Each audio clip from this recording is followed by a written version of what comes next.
तो आज प्रथम प्रश्न अच्छी निम्नोक्त मध्य केउटी एक सबुज गृह गैस नुह कौटा गोटे आपणकर ग्रीन हाउस गैस नुह अंगारकाम्ल ओजोन आर्गन मिथेन। तो यार सठिक उत्तर कौन आस केउटा गोटे सबुज गृह गैस नुह देखो अंगारकाम्ल अच्छी ओजोन गैस रहा मिथेन रहा किंतु आर्गनटा गोटे सबुज गृह गैस नुह तो सी हम ये राइट आंसर। तो परवर्ती प्रश्न अच्छी बरफ तरलिबा बेले केउटीर परिवर्तन होई न थाए जेते बेले आपणकर बरफ तरले तो सेते बेले तार सांद्रतार परिवर्तन हम तार आयतनर परिवर्तन हम तार प्रावास्तार मध्य परिवर्तन हम किंतु तापमात्रा रे कौन प्रकार परिवर्तन होई न थाए तो सी हम ये राइट आंसर। तो परवर्ती प्रश्न अच्छी भारत संविधान केउ धारा निर्वाचन आयोग संपर्क में सूचना देछि देखो भारतर संविधान केउ धारे निर्वाचन आयोग संपर्क में सूचना अच्छी तो ऑप्शन भितर आपंकर सठिक उत्तर कौन आस धारा 73 ना धारा 74 ना धारा 326 ना धारा 324 तो यार सठिक उत्तर कौन आसो ना ऑप्शन नंबर डी धारा 324 मन रखु ऑप्शन नंबर डी हम ये राइट आंसर। तो परवर्ती प्रश्न अच्छी भारतर उत्तरतम प्रांत केउठी रही भारतर उत्तरतम प्रांत केउठी रही लद्दाख ना जम्मू काश्मीर ना पंजाब ना हिमाचल प्रदेश तो सठिक उत्तर आपंकर ऑप्शन नंबर ए लद्दाख ठारे। तो परवर्ती प्रश्न अच्छी अलिया गदा आवर्जनारू केउ गैस बाहर अलिया गदा आवर्जनारू केउ गैस बाहर तो जानी कौन बाहर आमर मिथेन बाहर तो यह हम ये राइट आंसर। तो परवर्ती प्रश्न अच्छी पाकतंत्र दीर्घतम अंश केउटा पाकस्थली ना ग्रासनली ना बृहतंत्र ना क्षुद्रांत्र जानी बृहतंत्र हूँ आपंकर टी ओसारिया अच्छी किंतु यार लंब हूँ 1.5 मीटर किंतु क्षुद्रांत टी अणओसरिया हेले तार चौड़ा टी कम हेल्ले कि यार मीटरटा टी अधिक अच्छी लंबटा के ना 7.5 मीटर ताल अधिक हम आपंकर कौन क्षुद्रांतटा।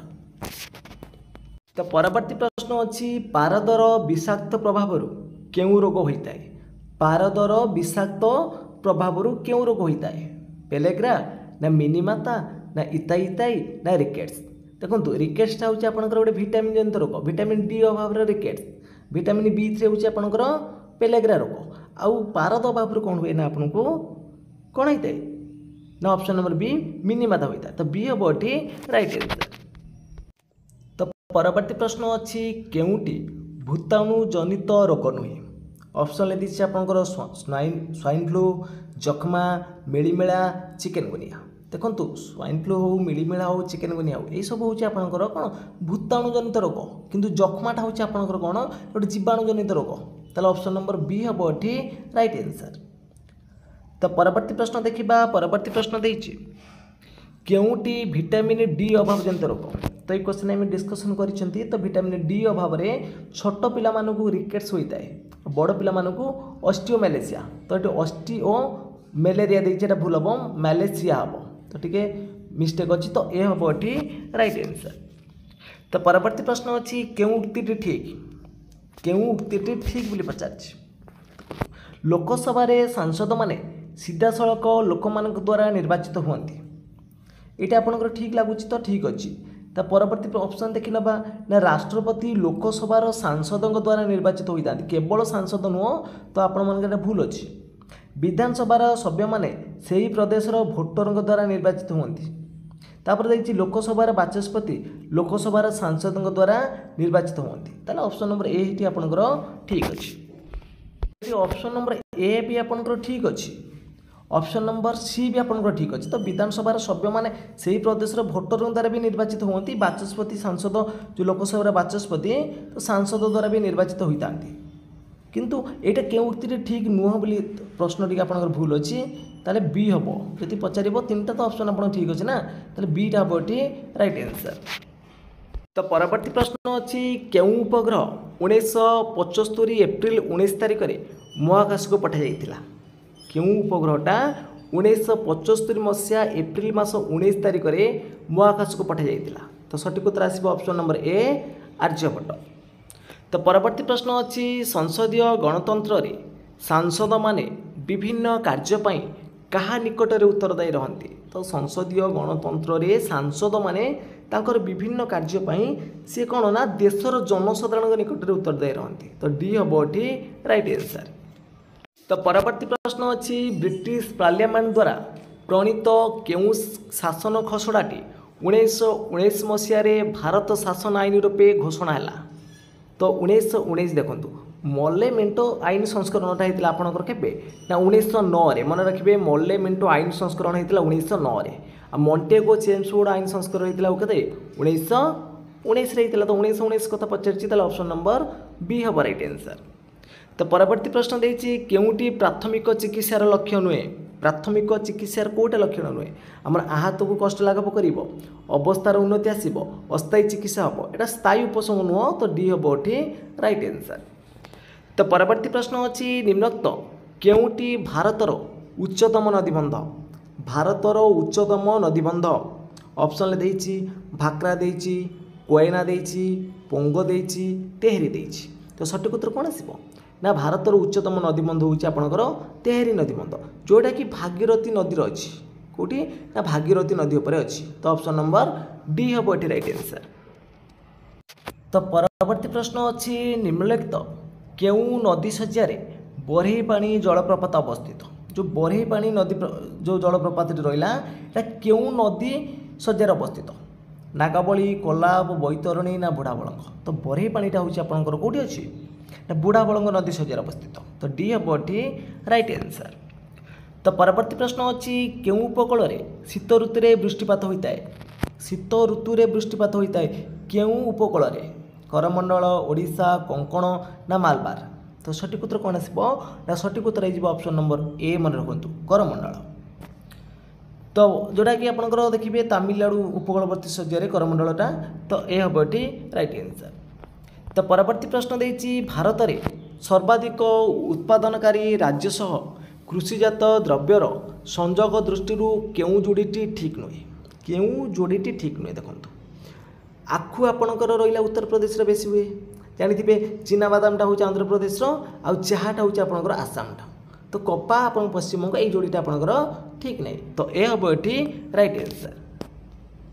ତ ପରବର୍ତ୍ତୀ ପ୍ରଶ୍ନ ଅଛି ଭାରତରେ ଶିଳ୍ପର ଅଭିବୃଦ୍ଧି ପାଇଁ ପ୍ରଥମରୁ ଜାତୀୟତାବାଦୀମାନେ କେଉଁ ଚିନ୍ତାଧାରାରେ ପ୍ରଚାର କରୁଥିଲେ? ଯେତେବେଳେ ଭାରତର ଶିଳ୍ପର ଅଭିବୃଦ୍ଧି ପାଇଁ ପ୍ରଥମରୁ ଜାତୀୟତାବାଦୀମାନେ କେଉଁ ଚିନ୍ତାଧାରା ପ୍ରଚାର କରୁଥିଲେ? ସ୍ୱଦେଶୀ ନା ସ୍ୱାଭିମାନ ନା ଅବାଧ ବାଣିଜ୍ୟ ନା ଉପନିବେଶର ବିରୋଧ ମତବାଦ? ତ ସଠିକ୍ ଉତ୍ତର ହେବ କ'ଣ ନା ଅପସନ୍ ନମ୍ବର ଏ, ସ୍ୱଦେଶୀ ଚିନ୍ତାଧାରାକୁ ପ୍ରଚାର କରୁଥିଲେ। ତ ପରବର୍ତ୍ତୀ ପ୍ରଶ୍ନ ଅଛି ମୁସଲିମ ଲିଗ୍ ଗଠନ ସହିତ କିଏ ସମ୍ପୃକ୍ତ ନଥିଲେ? ମୁସଲିମ ଲିଗ୍ ଗଠନ ସହିତ କିଏ ସମ୍ପୃକ୍ତ ନଥିଲେ? ଦେଖନ୍ତୁ ଆପଣଙ୍କର ଆଗା ଖାଁ ସିଏ ଥିଲେ, ନବାବ ସଲିମୁଲ୍ଲାହ ଥିଲେ, ଆଉ ନବାବ ମୁହସିନ ଉଲ୍ ମୁଲକ ଥିଲେ। କିନ୍ତୁ ମହମ୍ମଦ ଅଲି ଜିନ୍ନା ମୁସଲିମ ଲିଗ୍ ସହିତ ତାଙ୍କର ସମ୍ପର୍କ ନଥିଲା ବା ସମ୍ପୃକ୍ତ ସେ ନଥିଲେ। ତ ବି ହେବ ଏଠି ରାଇଟ୍ ଆନ୍ସର୍। ତ ପରବର୍ତ୍ତୀ ପ୍ରଶ୍ନ ଅଛି କନିକା ଆନ୍ଦୋଳନରେ ସମ୍ପୃକ୍ତି କାରଣରୁ କିଏ ଗିରଫ ହୋଇଥିଲେ? ଯେଉଁ କନିକା ଆନ୍ଦୋଳନ ହେଇଥିଲା ସେ ଆନ୍ଦୋଳନରେ କିଏ ଗିରଫ ହୋଇଥିଲେ? ମଧୁସୂଦନ ଦାସ ନା ଗୋପବନ୍ଧୁ ଦାସ ନା ନୀଳକଣ୍ଠ ଦାସ ନା ନବକୃଷ୍ଣ ଚୌଧୁରୀ? ତ ସଠିକ୍ ଉତ୍ତର କ'ଣ ଆସିବ ନା ସଠିକ୍ ଉତ୍ତର ହେଇଯିବ ଆପଣଙ୍କର ଏଠି ଅପସନ୍ ନମ୍ବର ବି, ମନେ ରଖନ୍ତୁ ପରୀକ୍ଷାରେ ଆସୁଛି ଗୋପବନ୍ଧୁ ଦାସ ହେଇଯିବ ଏଠି ରାଇଟ୍ ଆନ୍ସର୍। ତ ପରବର୍ତ୍ତୀ ପ୍ରଶ୍ନ ଅଛି ମୌଳିକ ଅଧିକାରର ସଂରକ୍ଷକ ଭାବେ କିଏ କାର୍ଯ୍ୟ କରନ୍ତି? ତ ଆମର ଯେଉଁ ମୌଳିକ ଅଧିକାର ରହିଲା କେତେଟା ଅଛି? ମୌଳିକ ଅଧିକାର ହେଉଛି ଆମର 6ଟି ଅଛି, ମନେ ରଖିବେ ମୌଳିକ ଅଧିକାର 6ଟି, ଆଉ ମୌଳିକ କର୍ତ୍ତବ୍ୟ କେତୋଟି ନା କର୍ତ୍ତବ୍ୟ ହେଉଛି 11ଟି। ତ এই ଯେଉଁ ମୌଳିକ ଅଧିକାରର ସଂରକ୍ଷକ ଭାବେ କିଏ କାର୍ଯ୍ୟ କରନ୍ତି? ତ ସଠିକ୍ ଉତ୍ତର ହେବ ଅପସନ୍ ନମ୍ବର ଡି, ସର୍ବୋଚ୍ଚ ନ୍ୟାୟାଳୟ। ମନେ ରଖିବେ ଅପସନ୍ ନମ୍ବର ଡି ହେବ ରାଇଟ୍ ଆନ୍ସର୍। ତ ପରବର୍ତ୍ତୀ ପ୍ରଶ୍ନ ଅଛି ରାଜ୍ୟ ଲୋକସେବା ଆୟୋଗର ସଭାପତିଙ୍କୁ କିଏ ବହିଷ୍କାର କରିପାରନ୍ତି? ତ ଲୋକସଭା ଆୟୋଗର ସଭାପତିକୁ ଯିଏ ନିଯୁକ୍ତି ଦେଇଥିବେ ସିଏ ବହିଷ୍କାର କରିପାରିବେ। ତ ରାଜ୍ୟ ଲୋକସଭା ଆୟୋଗର ସଭାପତିଙ୍କୁ ରାଷ୍ଟ୍ରପତି ନିଯୁକ୍ତି ଦିଅନ୍ତି, ମନେ ରଖିବେ ରାଜ୍ୟପାଳ ହେବନି, ରାଷ୍ଟ୍ରପତି ନିଯୁକ୍ତି ଦିଅନ୍ତି, ଆଉ ସେଇ ମଧ୍ୟ ବହିଷ୍କାର କରନ୍ତି। ତ ଏ ହେବ ଏଠି ରାଇଟ୍ ଆନ୍ସର୍। ତ ପରବର୍ତ୍ତୀ ପ୍ରଶ୍ନ ଅଛି ଓଡ଼ିଶାରେ କେଉଁ ପ୍ରକାର ଅରଣ୍ୟର ପରିମାଣ ସର୍ବାଧିକ? ଓଡ଼ିଶାର କେଉଁ ପ୍ରକାର ଅରଣ୍ୟର ପରିମାଣ ସର୍ବାଧିକ? ତ ଅପସନ୍ ଭିତରୁ ଆପଣଙ୍କର ସଠିକ୍ ଉତ୍ତର କ'ଣ ଆସିବ ନା ଓଡ଼ିଶାରେ ବେସିକାଲି ଆପଣ ଦେଖନ୍ତୁ ଯେଉଁ ରହିଲା ଆମର କ'ଣ ନା କ୍ରାନ୍ତୀୟ ଶୁଷ୍କ ପର୍ଣ୍ଣମୋଚୀ ଅରଣ୍ୟ ବେସିକାଲି ଆମର ବେଶୀ ରହୁଛି ଆଉ ସର୍ବାଧିକ ଅଛି क्रांतीय शुष्क पर्णमोची तो सी हम एटी राइट आंसर। परवर्ती प्रश्न अच्छी आलोक संश्लेषण रे क्यों गैस निर्गत हुए यह क्यों प्रकार प्रश्न तो आलोक संश्लेषण क्यों गैस निर्गत हम तो यहाँ हूँ आपंकर कौन गोटे स्मरण भित्तिक प्रश्न तो ये हम ये राइट आंसर। तो परवर्ती प्रश्न अच्छी केउँ गुड़ी को शक्ति प्रदायी खाद्य कहते तो आमर जानी जो आमर खाद्य अच्छी तो शक्ति प्रदायी खाद्य किए किए ना श्वेतसार और स्नेहसार तो श्वेतसार और स्नेहसार आमको अधिक शक्ति मिलता है तो बी हम ये राइट आंसर। तो परवर्ती प्रश्न अच्छी क्यों एंजाइम न थाए क्यों एंजाइम न थाए तो सठिक उत्तर कौन आसो ना लाड़ में थाए अग्नाशय रस थाए पाचक रस थाए किंतु पित्त रस एंजाइम न थाए जोटा कि आपंकर यकृतर क्षरित होता है बाइल जूस कहते तो से एंजाइम न थाए। तो परवर्ती प्रश्न अच्छी केउटी विटामिन यौगिकर अंतर्भुक्त नुहे केउटी विटामिन यौगिकर अंतर्भुक्त नुहे तो जानी जोटा कि आप रहा आस्कॉर्बिक एसिड जोटा आम कहते कौन विटामिन सी बोली कहते तो ए कौन प्रकार यौगिक अंतर्भुक्त ना तो सी हम ये राइट आंसर।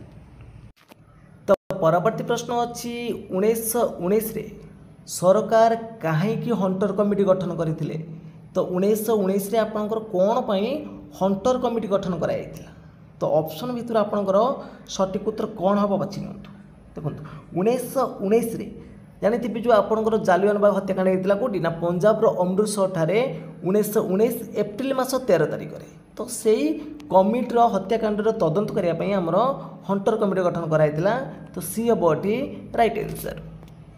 तो परवर्ती प्रश्न अच्छी जम्मू काश्मीर प्रथम सदर ई रियासत किए होते जम्मू काश्मीर प्रथम सदर ई रियासत किए होते महाराजा हरि सिंह ना युवराज करण सिंह ना शेख अब्दुल्ला ना जवाहरलाल नेहरू तो जम्मू काश्मीर प्रथम सदर ई रियासत किए थे मन रखु ऑप्शन नंबर बी युवराज करण सिंह। तो परवर्ती प्रश्न देछि भारतर निम्नोक्त केउं राज्य अन्य तीनोटी देशर आंतर्जातिक सीमारेखा सह संयुक्त केउं राज्यटा अन्य तीनोटी देशर आंतर्जातिक सीमारेखा सहित संयुक्त तो अरुणाचल प्रदेश देछि आसाम देछि मिजोराम देछि पश्चिमबंग देछि तो यार सठिक उत्तर कौन हम आपण मैंने कमेंट बॉक्स रे जणातु देखिबा केते जण सठिक उत्तर देई पारुचंती। तो परवर्ती प्रश्न अच्छी पुरी और बालेश्वर जिला मध्य थिबा उपकूलवर्ती जिलागुड़िक निम्नोक्त केउं क्रमटे ठीक हम तो आपण मैंने जो पुरी बालेश्वर आसबे तो प्रथम आसबे कौटी उपकूलवर्ती जिला कथा देछि तो कटकटा गोटे उपकूलवर्ती जिला नुह तो देखो जगतसिंहपुर रही केन्द्रापड़ा तापर भद्रक तो डी हम ये राइट आंसर तो कटकटा ऑप्शन काटि नियंतु तो डी हम ये राइट आंसर। तो परवर्ती प्रश्न अच्छी निम्नोक्त केउं स्थान रे शीत ऋतु रे वृष्टिपात होई न थाए पचारि देखु केउटा केउं अंचल रे शीत ऋतु रे वृष्टिपात हेनी करमंडल होउची आमे पढ़ी आसिले जाम्मू पर्वत श्रेणी हम पंजाब समतल होउची किंतु कोंकण उपकूलवर्ती रे शीत ऋतु रे वृष्टिपात हेउनी। तो परवर्ती प्रश्न देछि निम्नोक्त केउं लौहपथर खनिटी अन्य तीनोटी ठार भिन्न केउंटा अन्य तीनोटी ठार भिन्न तो सठिक उत्तर कौन हम ना ऑप्शन नंबर ए बैलाडिला। तो परवर्ती प्रश्न अच्छी निम्नोक्त केउं उक्तिटी मिश्रित कृषिर प्रधान लक्षण तो मिश्रित कृषि अर्थ कौन ना एका सांगरे फसल सहित आपण कौन ना पशुपालन करेंगे से हूँ मिश्रित कृषि। तो परवर्ती प्रश्न अच्छी 1905 रे छटनागपुर अंचलर केउं स्थानटी ओडिशा सहित मिशिथिला 1905 रे छोटनागपुर अंचलर केउं स्थानटी ओडिशा सहित मिशिथिला पाटना ना कलाहांडी ना बामंडा ना बणाई तो सठिक उत्तर कौन आसब ना सठिक उत्तर हम ऑप्शन नंबर डी बणाई। तो परवर्ती प्रश्न अच्छी संसदीय सरकार रे सांसद माने देखो ये प्रश्न आपको रिपीट हो परीक्षा बार बार तो सांसद माने कहा निकट उत्तरदायी रही तो आपण मैंने जानते देशर जनसाधारण हो पार तो से कौन लोकसभार सांसद जो मैंने रहिले तो सी तो देशर जनसाधारण आम बाछिछन ना तो ऑप्शन नंबर कौन मारे डी मारे। तो परवर्ती प्रश्न अच्छी भारतर केउं संस्था गणतंत्र सहायक भाव विवेचित भारतर केउं संस्थाटी गणतंत्र सहायक भाव विवेचित तो सठिक उत्तर आसब ऑप्शन नंबर सी न्यायपालिका।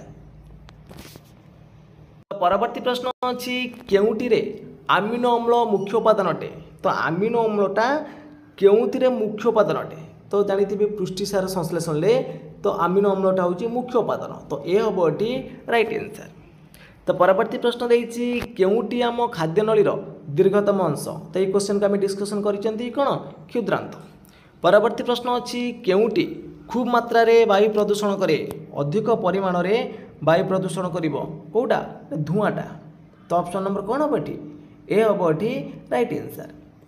तो परवर्ती प्रश्न अछि केउटी भूताणु जनित बाहक संक्रामित रोग केउटा गोटे भूताणु जनित संक्रामित रोग तो सठिक उत्तर कौन हम ना ऑप्शन नंबर ए डेंगू।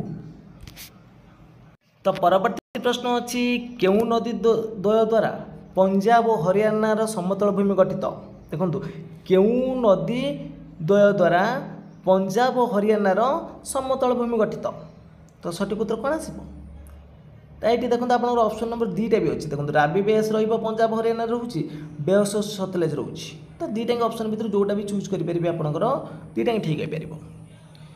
तो परवर्ती प्रश्न अच्छी वार्षिक वृष्टिपातर परिमाण दृष्टिकोण निम्नोक्त केउ अंचलटी अन्य तीनोटी ठार भिन्न केउ अंचलटी अन्य तीनोटी ठार भिन्न तो सठिक उत्तर हम ऑप्शन नंबर सी पंजाब समतलटा। तो परवर्ती प्रश्न अच्छी ओडिशार केउ जिला दुईटी बड़ बड़ कोयला खनि अच्छी ओडिशार केउ जिले में जानी अनुगुल अच्छी आपंकर झारसुगुड़िया अच्छी तो ढेंकानाल कौट आसो तो ये हम ये राइट आंसर। तो परवर्ती प्रश्न अच्छी केउ प्रकार फसल जैवक्षारजान विमंदन द्वारा मृत्तिकार उर्वरता वृद्धि करें जोटा कि डाली जातीय उद्भिद रहा आपंकर तो चेयर सब राइजोबियम बोली बीजाणु सब था तो सहीटार हम तो डी हम ये राइट आंसर। तो परवर्ती प्रश्न अच्छी ओडिशार केउठारे एक आलुमिनियम कारखाना अच्छी ओडिशार आलुमिनियम कारखाना कौटी अच्छी बिलेईपदा हीराकुद राउरकेला ना सुनाबेड़ा तो सठिक उत्तर कौन हम आपण मैंने कमेंट बॉक्स रे जणेबे तो देखिबा केते जणर सठिक उत्तर दे परछन्ती। तो परवर्ती प्रश्न अच्छी कहार उद्यम रे ओडिशा प्रादेशिक कांग्रेस कमिटी गठित होइतिला कहार उद्यम रे ओडिशा प्रादेशिक कांग्रेस कमिटी गठित होइतिला तो सठिक उत्तर हम ऑप्शन नंबर ए गोपबंधु दासकर उद्यम रे। तो परवर्ती प्रश्न अच्छी पौरपालिका को किए निर्वाचित करती पौरपालिका को किए निर्वाचित करती सठिक उत्तर हम ऑप्शन नंबर सी निर्वाचित वार्ड मेंबर माने। तो परवर्ती प्रश्न अच्छी केउ राज्य रे विधान परिषद अच्छी केउ राज्य रे विधान परिषद अच्छी बिहार अच्छी तो बी हम ये राइट आंसर।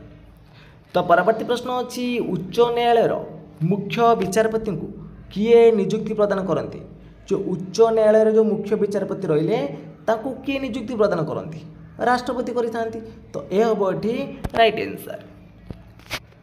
तो परवर्ती प्रश्न अच्छी केउ रोग जो मुख्यतः आम फुसफुस रे क्षति घटिताए तो हईजा जख्मा कामल कोष्ठ केउ रोग द्वारा मनुष्यर फुसफुस क्षति घटो जदि हो कौन जख्मा हो कामलटा आपंकर जकृत को क्षति पहुँचाए हईजाटा हूँ आम खाद्य नली अंतनली। परवर्ती प्रश्न देती क्षीर केउटी मिले क्षीर कौन मिले क्षीर आमर लाक्टोज मिलता है तो सी हम ये राइट आंसर। तो परवर्ती प्रश्न अच्छी फलिकार केउ अंशर मंजी बाहर फलिकार केउ अंशर मंजी बाहर सठिक उत्तर हम ऑप्शन नंबर ए डिंबकरू। नेक्स्ट क्वेश्चन देती यूरिया केउठारे उत्पन्न हुए यूरिया केउठारे उत्पन्न होता है यूरियाटा मन रखु जकृतर उत्पन्न हम। परवर्ती प्रश्न अच्छी केउटी एक रूपांतरित कांड मटर बीन आलू गाजर तो रूपांतरित कांड हूँ आपणकर कौन ना आलू। परवर्ती प्रश्न अच्छी पृथ्वीर केउ अंचल ऋतु परिवर्तन हुए नहीं तो ऋतु परिवर्तनटा केउ अंचल हुए नहीं तो सठिक उत्तर कौन हम ना सठिक उत्तर हो ऑप्शन नंबर ए निरक्ष अंचल रे। तो परवर्ती प्रश्न अच्छी केउटी अन्य तीनोटी ठार भिन्न ट्रोपोस्फियर स्ट्राटोस्फियर आयनोस्फियर फोटोस्फियर तो अन्य तीनोटी ठार भिन्न कौटा ना फोटोस्फियरटा जो यही तीन टाइम हूँ आपंकर कौन ना वायुमंडल स्तर आहरी आपंकर अच्छी कौन मेसोस्फियर एक्सफियर କିନ୍ତୁ ଫଟୋସ୍ଫିୟରଟା ବାୟୁମଣ୍ଡଳ ଗୋଟେ ସ୍ତର ନୁହଁ। ତାହେଲେ ଡି ହେବ ଏଠି ରାଇଟ୍ ଆନ୍ସର୍। तो फ्रेंड्स आज क्लासटी ये सरी जाइए। जदि आपण मानक ये क्लासटी भल लगी निश्चित भाव में लाइक करेंगे, कमेंट करेंगे, ता सहित शेयर करेंगे और जो पिला माने कि चैनल को प्रथम थर पर विजिट करुवे चैनल को सब्सक्राइब कर रखिए। तो फ्रेंड्स आज पे एतिकी। जय जगन्नाथ, जय हिंद।